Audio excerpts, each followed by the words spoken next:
Hello, good evening, and thank you for joining me today in this live, which is for Foodocracy India. And for those of you who are joining now on Instagram and saw my story a bit back saying that I'm going to come at 4:45 and start doing this, I'm sorry for the delay, but there was a little bit of an accident which happened. A bottle of water fell out of my hand and it crashed, and then after that, my wife Kanaz and I, then we sort of got together, first her and then me, to clean all the glass, because we know that we have a cat, baby loaf, and we can't have the glass shards going into his legs, like Kanaz said. I mean, we have chappals, and poor baby loaf was actually, let me see if I can show you a picture. So poor baby loaf was actually snug and sleeping. There he is. Wait just a second. Yes, so he was snug and sleeping on the bed, and suddenly this explosion, it almost sounded like a bullet. Poor thing. And Canas came there, and like I said, the bottle fell out of my hand. And for Roselle and everyone who's asking, we're absolutely fine. So I turned to the bed, and the poor little thing was on the floor in his bread loaf position. And I sat first, and I was calming him down.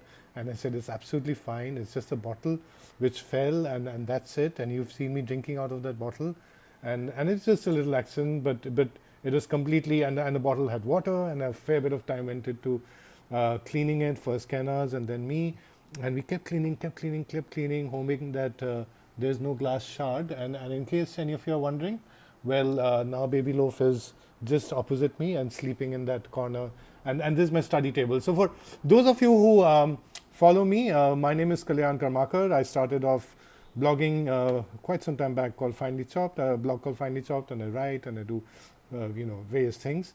And like you would have seen, that a lot of my content now is about Baby Loaf. I wrote a blog post yesterday on Finely Chopped about how the restaurants are coming back and the hotels and bringing their A game. But I started with a Baby Loaf story. Well, this series, Foodocracy India, normally is a bit away from the world of five stars and top end restaurants, which I spoke about yesterday. Though not one of them was Som, of course, which features in this.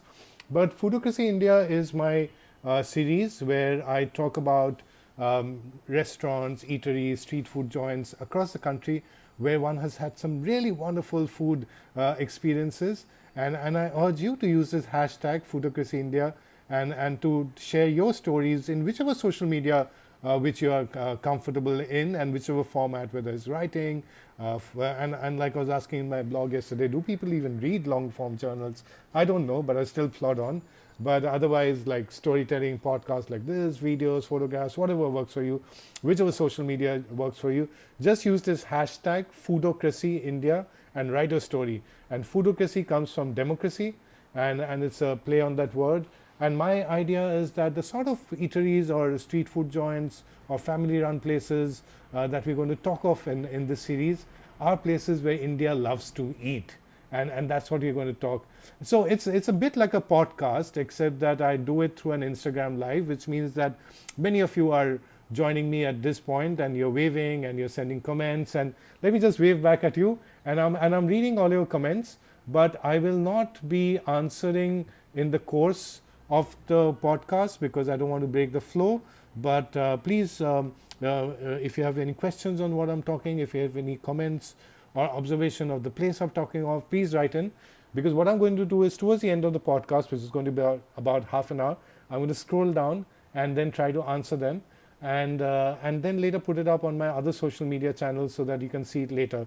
So some of the comments which you're putting here will be, all the comments which you're putting here will then be lost, but I'm trying to read them. So if there's anyone naughty and who wants to troll and use bad words, go ahead, doesn't matter, because all of that will be lost. No, but I'm saying that because I was on a Instagram live recently with this lady from Rajasthan, and Richa of the Cold Drawn Sisters on Sunday, and someone just came in and used some really foul language at her. From what I understand, I don't even read the comments when I'm on the other side, but that's not on. So I mean, like Roshan Abbas said in the Times Kitchen Tales virtual meet which I conducted on Sunday, as well as Sharmishta Mukherjee, who were part of the panel, that all of us here sort of share our stories of food, or share our food in search of a bit of happiness, in search of spreading a bit of happiness and bit of joy. And if you want to be a sourpuss or if you want to be a guttermouth, there's no place for you over here. This is like a happy spot. All the talk which you're going to do is going to be happy food, and it's about people who bring in a lot of happiness. Now, I will be really, really surprised if you've heard of the place which I'm going to talk about today. I haven't before this, and sometimes I still sort of fumble when I get the name. But it's a very interesting story, and it's typical of the sort of stories which I try to tell you on Foodocracy India. The only difference is that what I've decided to do is that this week or for the next few episodes, I am going to go and tell you stories of what one calls tier 2, mini metro, smaller town sort of places. Because I've grown up in Kolkata and then I moved to Mumbai and I've lived there. I am a bit of a big city guy. So most of my travel and work has also been to the metros in India, Bengaluru, Delhi, Kolkata to a bit, Chennai. But I've not really gone to the comparatively smaller towns, forget villages or highways. So when I finished my book, The Traveling Belly, where I covered about 14 cities, most of them large cities, I decided that now I want to look for opportunities and go to smaller places. So as a course of that, I sort of got to go to Mangalore, and I spoke to you about the Taj Hotel over there, which is not part of the Taj Hotel chain, but the restaurant, the new Taj Mahal Cafe. Then I spoke to you about Jamshedpur, I think, in one of the broadcasts and podcasts, if I remember right. And then I'm going to bring you stories from Amritsar, maybe stories from Jaipur, stories from Lucknow, all these places which I've been to. Then Guwahati, and also this place which I went to recently, which was Surat. Now, Surat, of course, is no small town compared to Mumbai. Maybe it is, but not only is it not a small town, but food is a religion in Surat. Now you'll say, what's big about that? Because if you go to any city in India, any place in India, I'm yet to come across a place in India where people don't like their food. Even in Mumbai, where it might seem that we are all work focused, we like our food.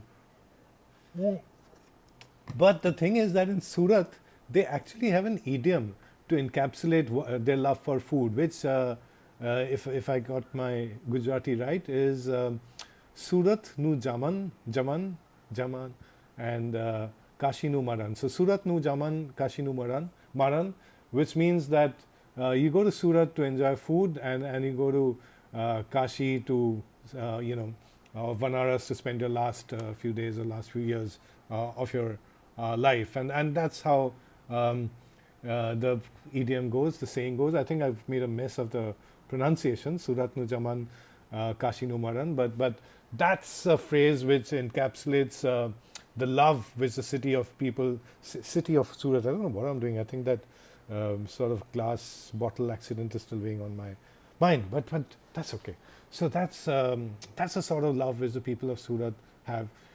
From what I gather, it's a reasonably new city. I think it was established in the 1600s, and it was a port city, and the British, the Portuguese, everyone sort of came in from there, the Parsis, the Iranis, and Surat, therefore, I think when I finally did go there in 2019, what I felt was that from the founding spirit of the person who founded, and his name is Gopal. I think there's Gopal Tanki over there. So his founding spirit of creating a township which is for trade, where people will come from not only across India but across the world, I think still percolates through the city. Of course, it's a city in Gujarat, but I think that there's a lot of open-mindedness, cosmopolitanism over there.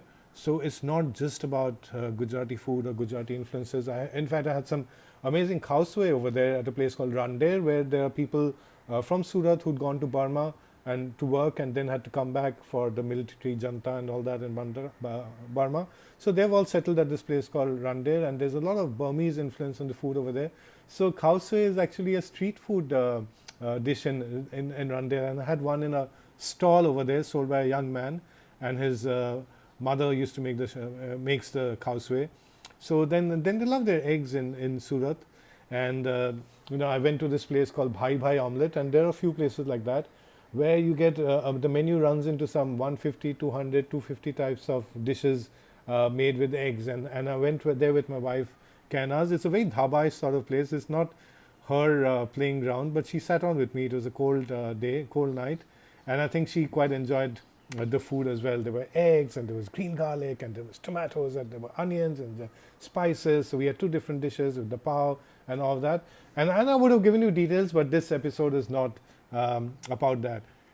They're also pretty crazy about something called locha or locho, I think, in Surat, which my Masi in-law, my wife's Masi says, saw it, tasted it, and said, "Oh, it's a byproduct of khaman." So khaman is basically the besan-based dhokla, the yellow-colored dhokla which you get in Gujarat and Surat. So before the khaman is formed, the matter which is there, the fermented matter, I think that is sort of given as locho. And per se, when I tried the locho, it is okay. But then they pile on things to it. They add in butter, they add in garlic, they add in ghee. And of course, it's Gujarat, so they will add in cheese because they love cheese. They add in Szechuan sauce, they add in ketchup, and they keep. And of course, if it was Mexico, then it would probably be on a Netflix show, perhaps. But in India, we've still not celebrated our world so much. But we are doing that. We are doing that. So I went to a couple of locho places and tried that. But my family has a bit of a connection with Surat, and all of you who are saying good evening, or Roselle who's saying that nothing can beat the street food. Thank you. I'm reading all your comments, but since it's going to be saved and broadcast later as well, I'm not necessarily in the middle of the talk responding to all of them, but I'm reading them. So let me tell you my connection with Surat. I'm Bengali. I'm from Calcutta. The first I'd heard of Surat was when I was a kid and reading Amar Chittagatha, and there was one of the things where I think one of the chieftains of Surat had a fight with Shivaji or something like that. I remember back then. But more contemporary history for me is that I'm married to a Parsi, Kainaz, and who's from Mumbai, and her father's from Mumbai as well. But her mother, Parveen Bedi Moria, was born in Surat. So her mother, Masi, Farida, and Mama, Freddie Mama, who's actually the eldest of the three siblings. So they were all born in Surat to this Parsi couple who were not really very affluent. A great grandfather, who's now no more, used to work in the government, and he would often sort of have to travel. And grandmother, who's also passed away, but whom I knew, Mama, she passed away some time back, but she was very fond of me, and as I was of her.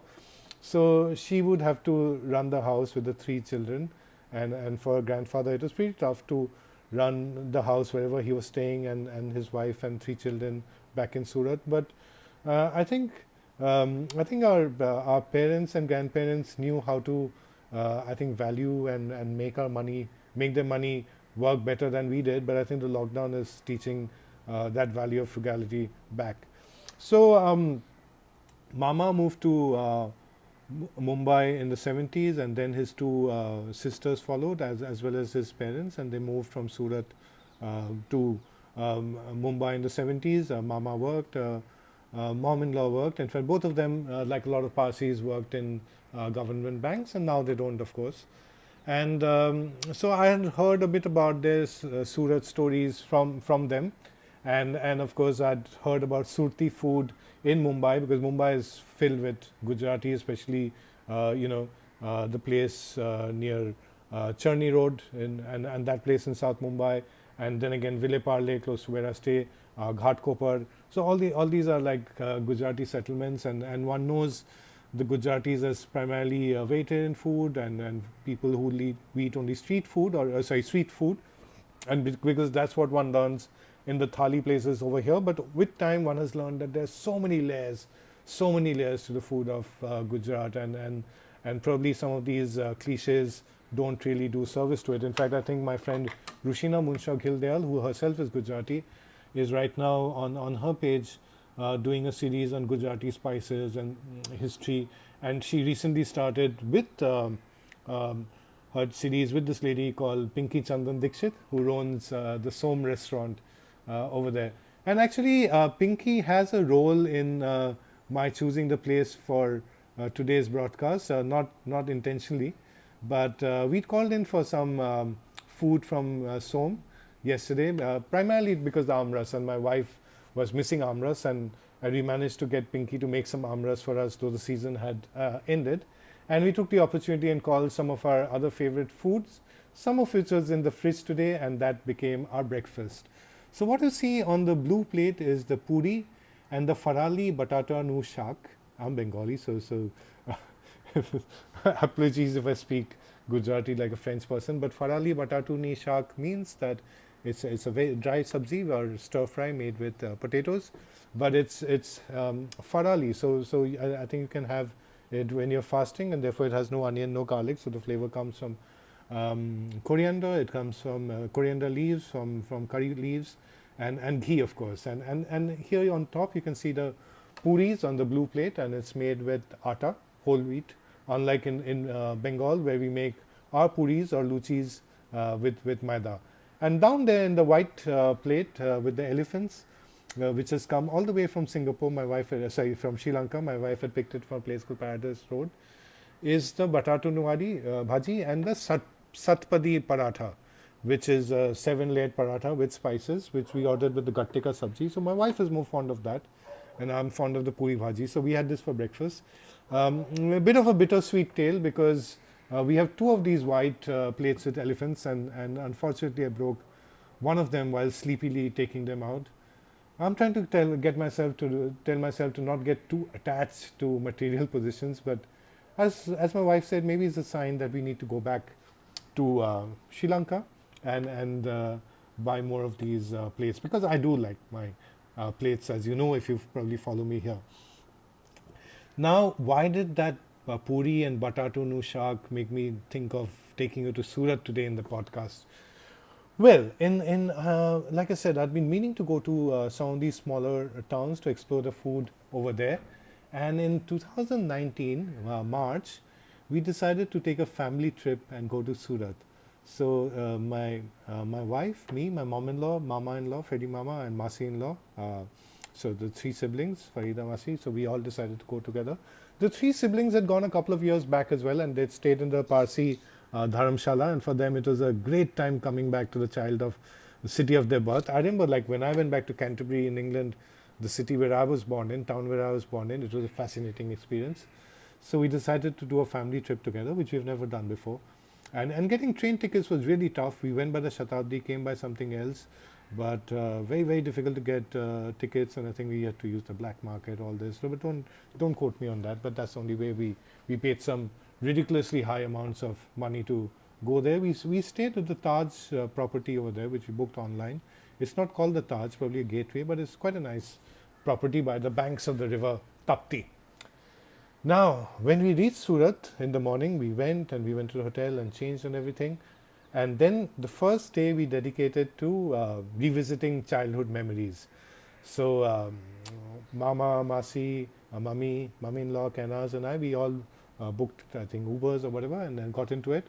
And we went to a central part of the city, and we first stopped at a place called Badri Ice Cream, where a lot of people had told me to have the cold cocoa, and I went in with Mama and we tried it. It's a Bori-run place. So cold cocoa is basically, I don't know how to say it, it's like, I don't know, cold, it's cocoa and milk and frozen and cold.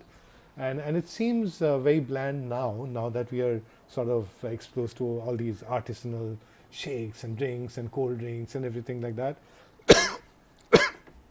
But when I was growing up, we did dream of cocoa because we used to eat Enid Blyton. And we went to this place, and Mama said that when he was growing up, it was a childhood treat to have the cold cocoa. And I tried it, and my wife joined me soon, and she tried it as well. And I must say that while we've been exposed to the best of hot chocolates and best of cold chocolates and good chocolates and this, that, and across the world, and I'm not getting carried away by this, but that cold cocoa was really refreshing. It wasn't too sweet. It was creamy. The chocolate was pretty robust. It tasted quite good. And it's run by a Bori family, more than 100 years old, the place. And obviously the family puts in a lot of attention. From there, we went to the place, one of the houses where the three siblings had grown up, and the house had been sort of redone, and from the time when they lived. And right now, there was a Muslim family who lives in that particular apartment where they used to live, and they were very keen to see the house, and I can imagine, because in Canterbury I was keen to see the house I was born in, and I did get a chance to see it. I just walked in, and there were three musicians staying there, and they invited me in, and of course I was there as a kid, while the three siblings, like I said, were in this house when they were kids, or when they were in college, school. And as we were walking down the road, the three of them, who were like all in the 70s, were pointing out, saying, "This is where we used to go to play with our friends. That lady used to go, make some very nice food. These people had some kids who are our friends, and stuff." And there were all these memories getting relived and stuff. And we went to their house, and there was some couple of young men in the street. When they figured out what we were looking for, they said that they actually found that house, and they took us in, and their mom was there, and the wives and the children, and they welcomed us like it was our house. And they actually said that it's your house, and the siblings were seeing how the place looked, and they were they're very happy to see how the house has looked and how it's progressed over time and been rebuilt and everything. And they were saying, okay, this is the corner where the kitchen used to be, this is this thing, that. And it was really, really touching to see that. But by then one also got a bit hungry. So then we sort of walked on, and the lady, I think, treated us to ruh afza and some treats. But that's Gujaratis for you. They just open their hearts, they open their houses to you. And so from there, we sort of walked on. And then we were going to a place called Chauta Bazaar. And, we had to, I'm not sure if we walked entirely to Chauta Bazaar, or we took an auto from where we were. But we certainly reached this place, Chauta Bazaar. And Chauta Bazaar is like this very, very packed little market.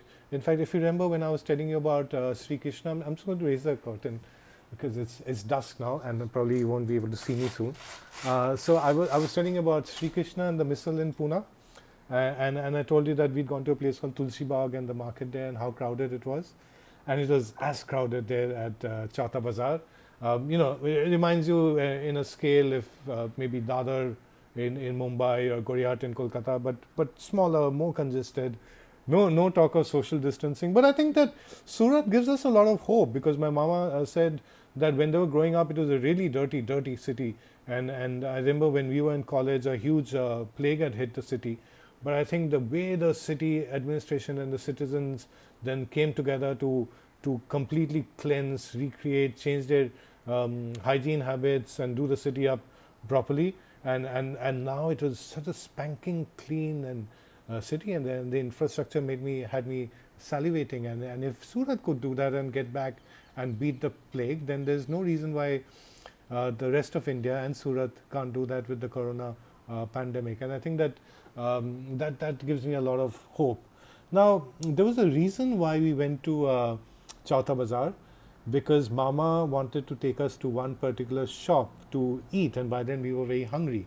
So we went there, and I was actually scrolling down to where I'd given the heading for this thing, because I find it a bit of a tongue twister. It's a long name, and if there's anyone on this live broadcast who knows of the name, or who's eaten there, then I don't know. I'm happy to let my hair grow for another month, which I have to in any case with the salon shut.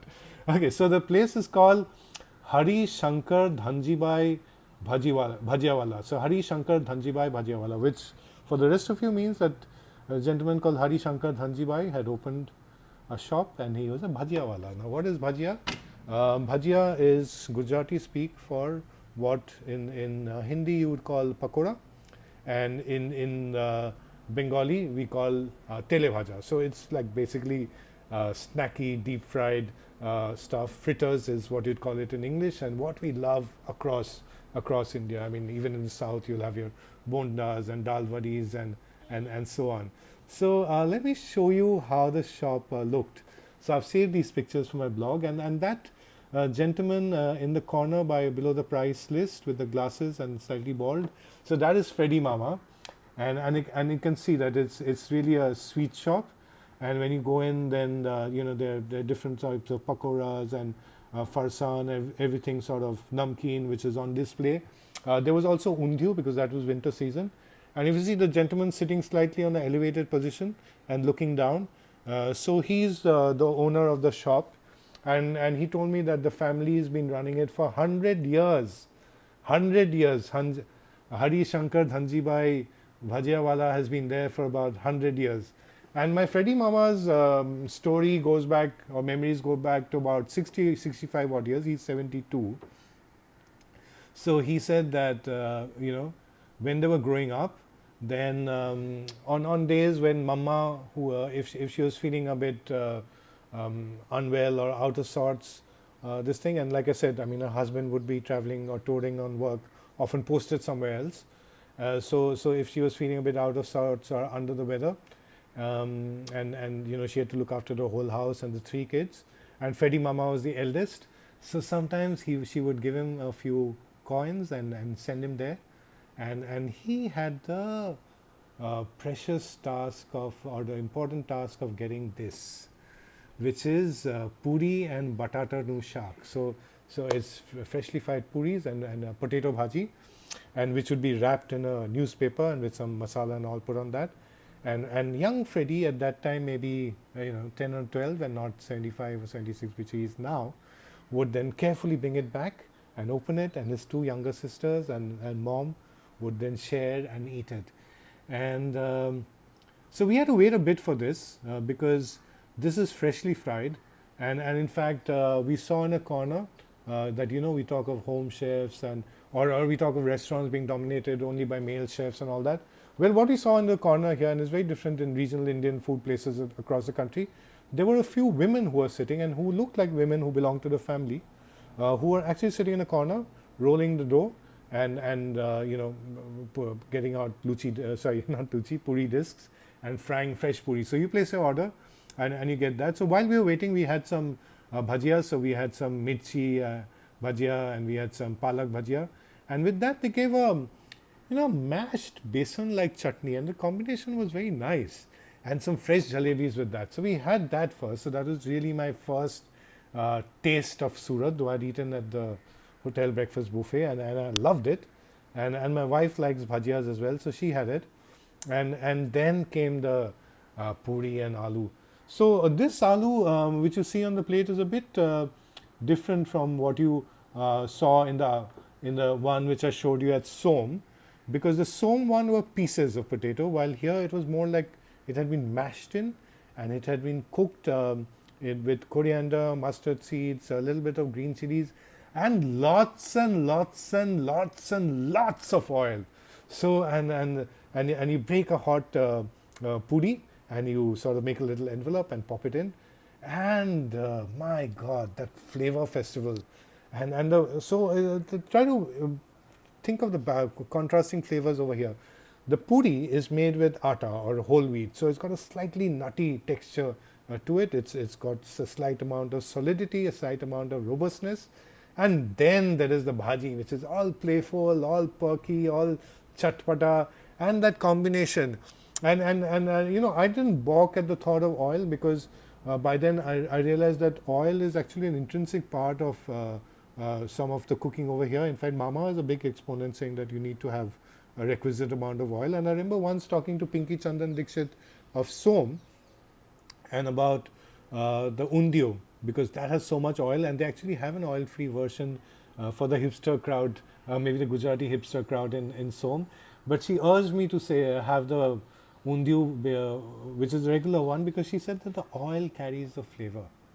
And that was the thing with this aloo, that the oil carried the flavor. And that, having that batata nu shak and the puri together was such a wonderful experience. And everyone suddenly threw all their compunctions away, like my mom-in-law or my Masi. Masi now, unfortunately, has colitis, so she eats very, very careful. Poor thing, she suffers a lot. But I think all 3 siblings took a little bit of bite of that, puri bhaji, and I could see from their face that they were transported back to 60 years, 65 years. They were no longer septuagenarians. They were people who were still pre-teens, and they were transported back to Surat 60 years back, which would be what, about you know the 1950s, and that little house where Mama would be sitting with the three kids, who would then be pulling in the puri bhaji which the elder brother had got, and and and sometimes I wonder if they actually felt good when this would happen, because I know the mom was a bit unwell, but we kids like it when we get to have this um, elusive bahar ki khana or outside food, and I think that I mean, no matter how much we are enjoying home food right down during the lockdown like we are, I must confess that we are missing that.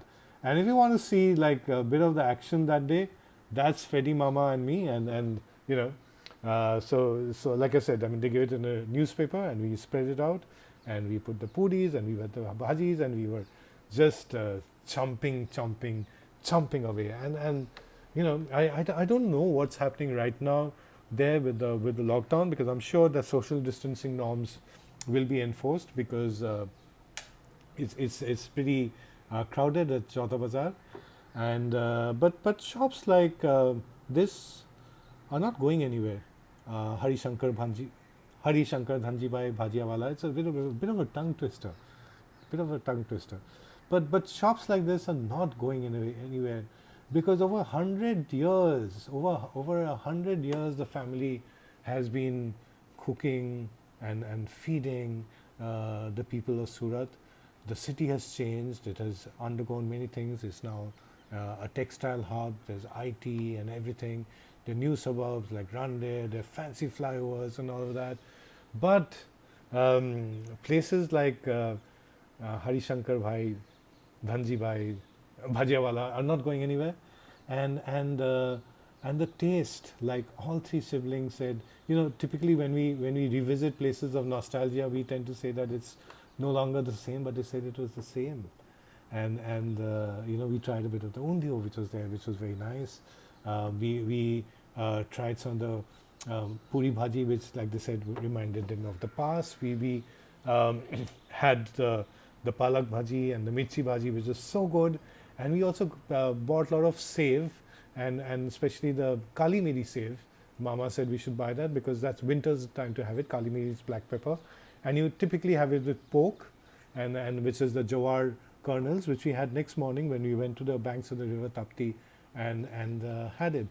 So yes, we are sort of locked down right now, and I think we should be. All of us who have the opportunity to be at home, or the leeway to be at home, work from home, I think we should do that. I think that's the most responsible thing to do to ourselves as well as to everyone around us, to stay safe, to be home, to wear our masks, practice social distancing. But till then, we can relive these places. We can send lots of happy vibes to places like Hari Shankar's, and then when things are back to normal, we'll go back and they'll become stronger. I'm pretty sure.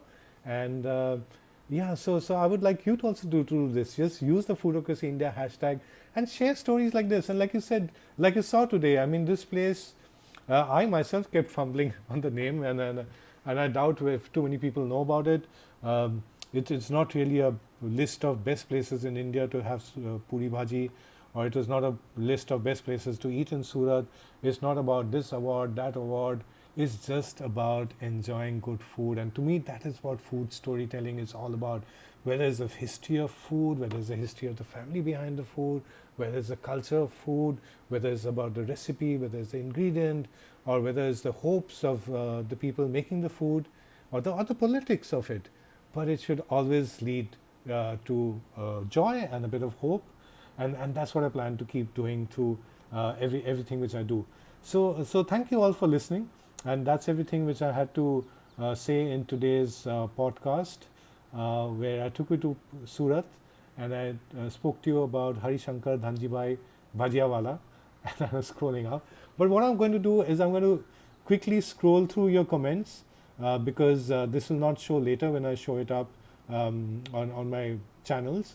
But I'm going to see if there are any questions or comments which you have, and answer that over here, and then you can hear that later. So, guys, if you have any comments on what I spoke about, or anything about the food of Surat, or about the Gujarati Puri Bhaji, or our friends at Hari Shankar Dhunjibhai Bhajiawala, then this is the time to tell me what you want, and I can read it out, or respond to your comments. I saw Diganta saying it's good to be back.